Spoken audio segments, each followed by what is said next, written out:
There is an opinion that up to some period the ring surrounding the Earth was one, then artificially, according to the opinion of the underground community, a second huge ring was created, and then a third one to establish the Earth quarantine.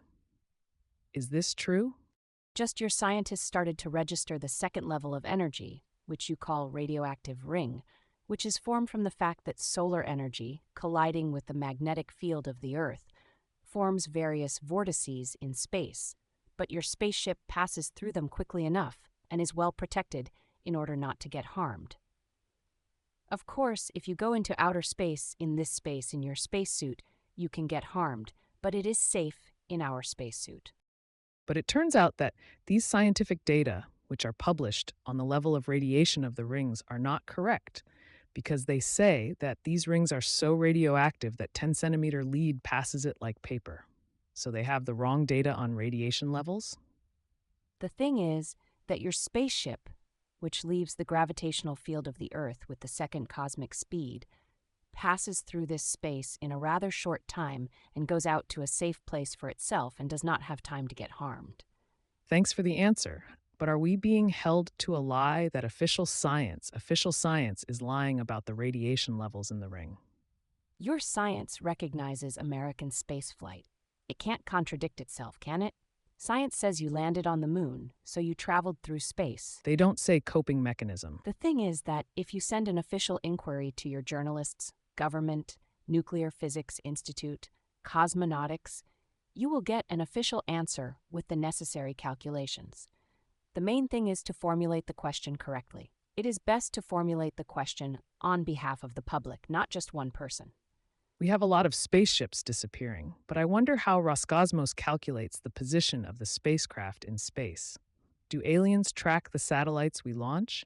And how do they themselves keep track of their own ships?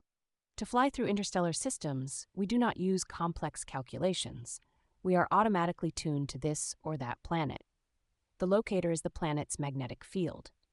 Even the smallest planet has its own, even a weak field, which differs from other people's magnetic fields in its characteristics. For example, the structure of magnetic lines, the direction of vortex twists.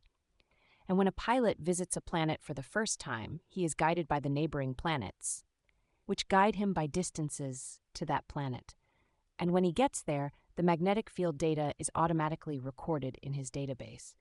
Then, when you have to visit that planet, no calculations are made, just selecting the right button.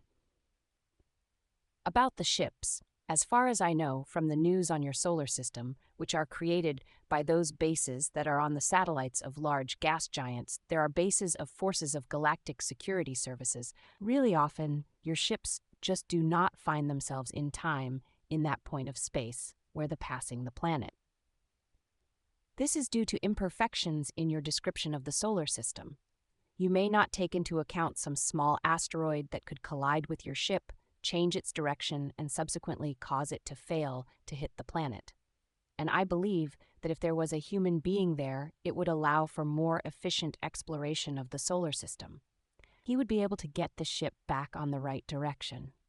There are official data that there is a bombing of the moon, i.e., Earth satellites are purposefully smashing the moon.